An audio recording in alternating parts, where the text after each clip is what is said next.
Hello there gang, and welcome to another episode of Displaying Model Behaviour, the Earth's mightiest action figure video podcast. So take off your pants, crack a beer, and let's talk toys. Let's talk about the Masters of Evil. For some reason I've had evil corporations on the brain recently. Go figure.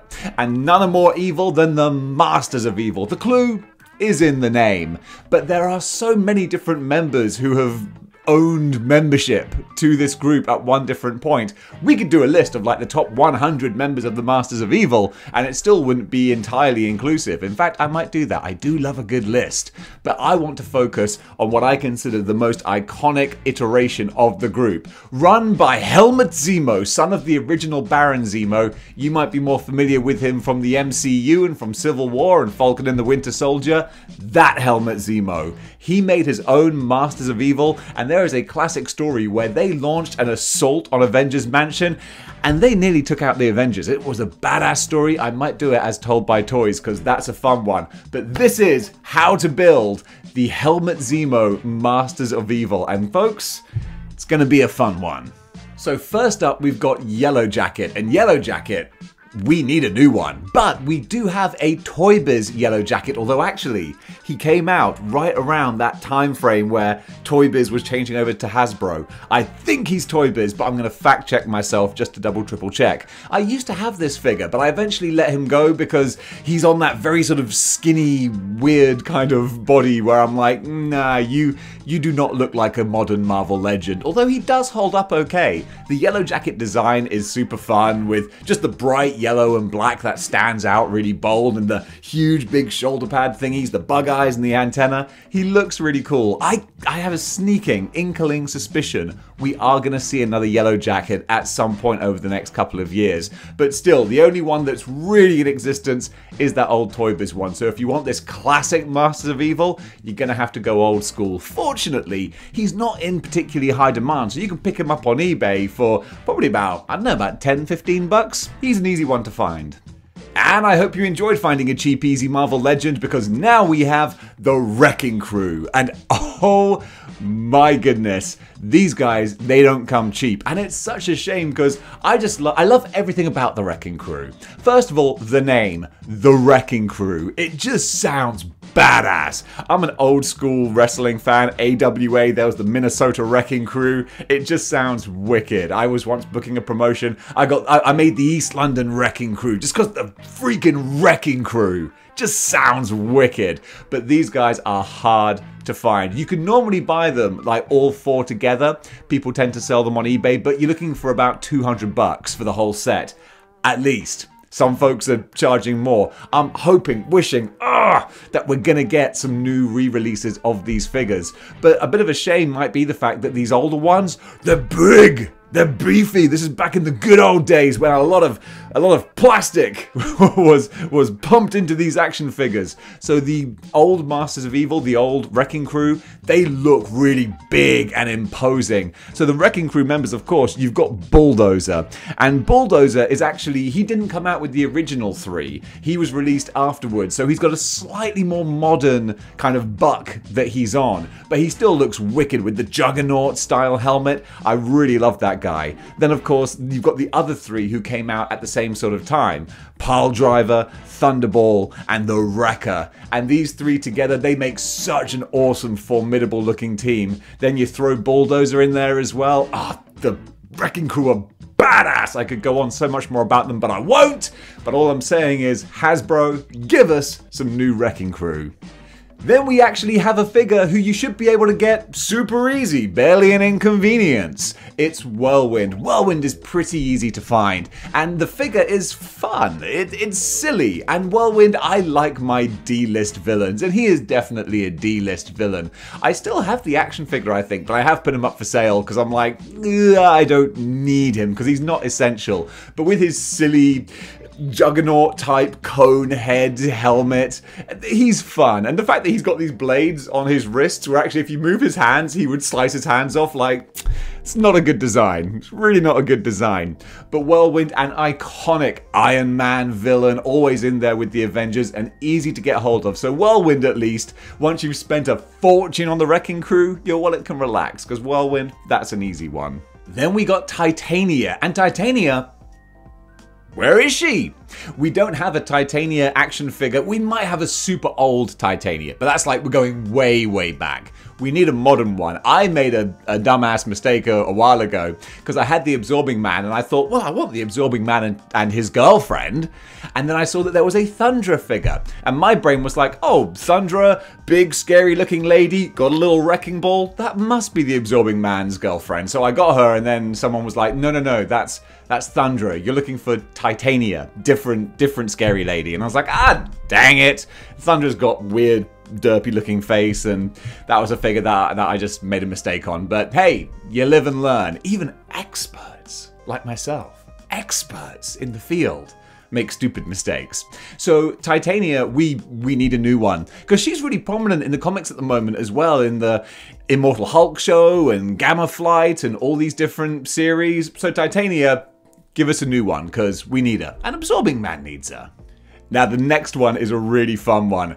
Tiger Shark. Half man, half tiger, half shark. It's so stupid, but really cool. This is the kind of stupid, bonkers looking villain that I love so much. The bright purple and orange costume, the head fin, the shark teeth in his mouth. He looks wicked. So stupid. I mean, if you ended up looking like that, of course you would be a villain. Like, what are you gonna do?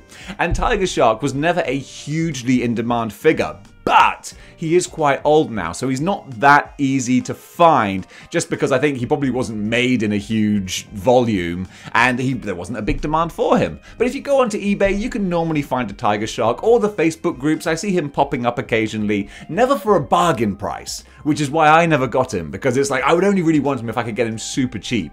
But for like an average kind of Marvel Legend price, about 20 bucks or so, you should be able to find him. And honestly, just to brighten up your bonkers villain shelf, Tiger Shark is a perfect fit. Screaming Mimi. Now we're getting into Thunderbolts territory, because the Thunderbolts, the team was originally based off the Masters of Evil. It was run by Baron Zemo, and it was his kind of covert underground way of getting the Masters of Evil back into prominence. So the most of the team was made up of the Masters of Evil, and Screaming Mimi became Songbird. And we have Songbird, but of course that doesn't work for the Masters of Evil. Also, Songbird herself, that figure was, it's a shame. I love the character of Songbird, and they kind of rushed that one, I feel.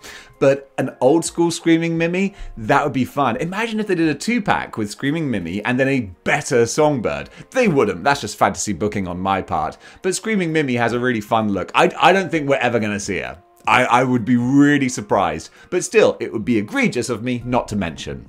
Moonstone, another character who we need any version of. I desperately want the classic Thunderbolts version of Moonstone with her great orange and red crazy costume. That would look super awesome. But the Masters of Evil one, that's another iconic look. I don't know when or if we're going to see either. The only Moonstone we have is from the Thunderbolts box set, which is a more modern version of the character. So for Masters of Evil, there really isn't a great substitute for her. I guess the Thunderbolts box set one, but that is hoo-ha! That is super expensive, so I wouldn't worry too much about that. Fingers crossed, we might get a classic Moonstone at some point, but in the meantime, she's one who's actually going to be kind of missing from the roster.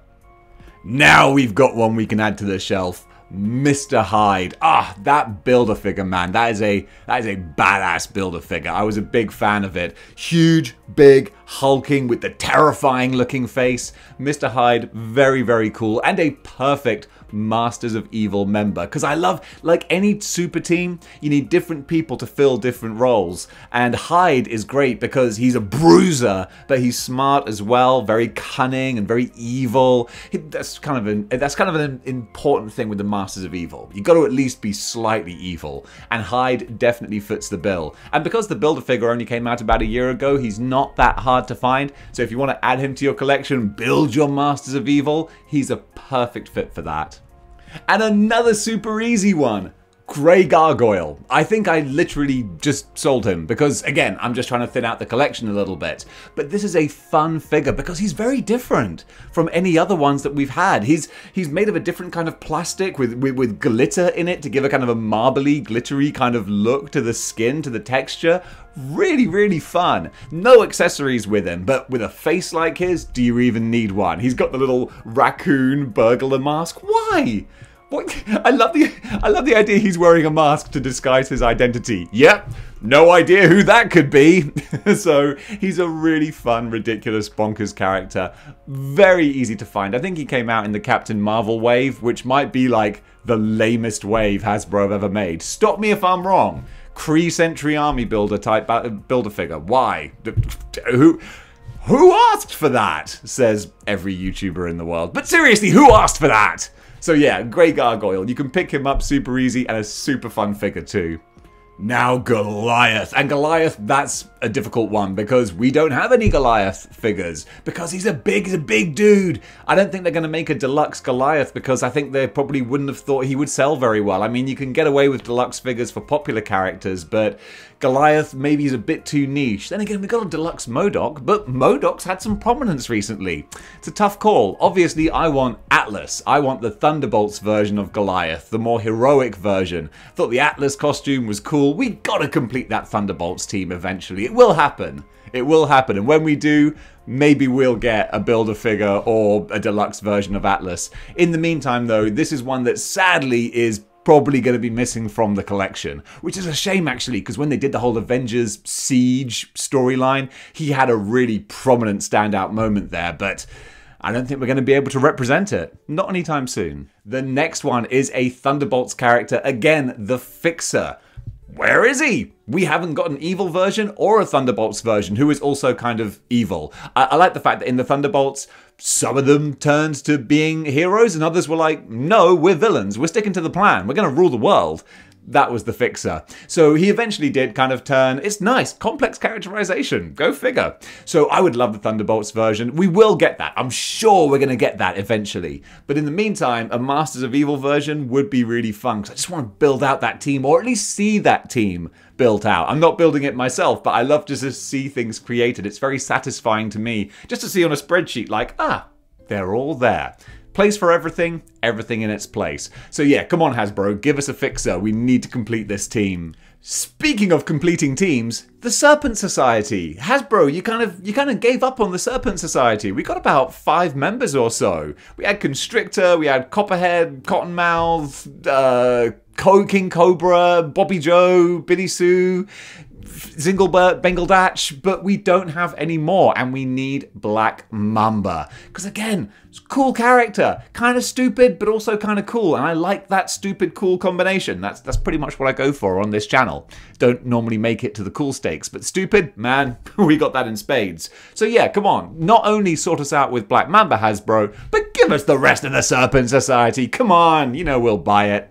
The penultimate member is the Absorbing Man, and this one you can get relatively easily, even for a Build-A-Figure, because he's an older Build-A-Figure that I don't think people were too crazy excited for. I used to have him, but I eventually sold him because I'm not a big fan of that bath. It's an old sort of design, ball hips, not very poseable, and that's kind of a shame because there is good stuff in that Build-A-Figure. 2 different face sculpts, different arm accessories, but still, the fact that he's the Absorbing Man, they could have done more with him. It's the same body as the Sandman Build-A-Figure, and they both have the same problem in that their legs are just too normal. Like Absorbing Man, he should have had like a brick leg or a stone leg or something, like he's absorbed that. Same with Sandman, who should have had a sandy part of his leg, but I digress about figures that came out about 10 years ago.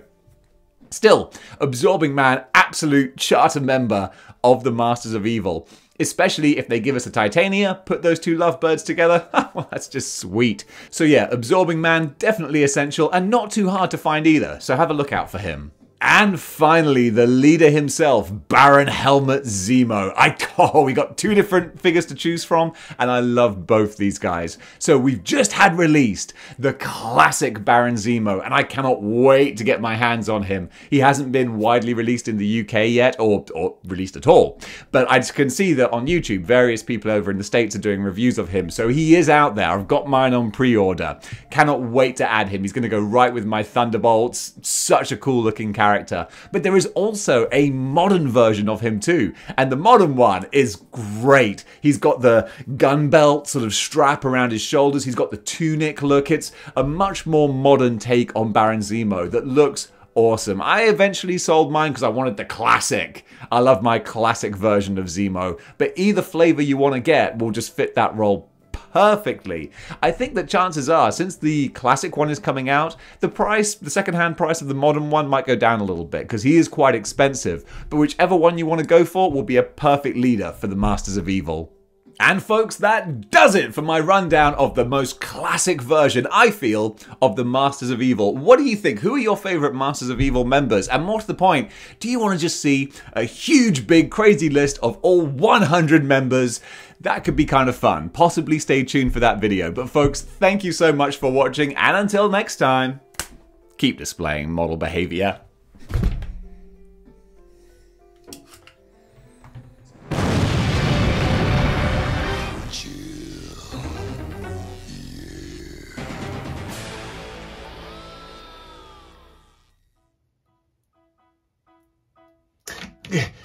Hey guys, anybody still here?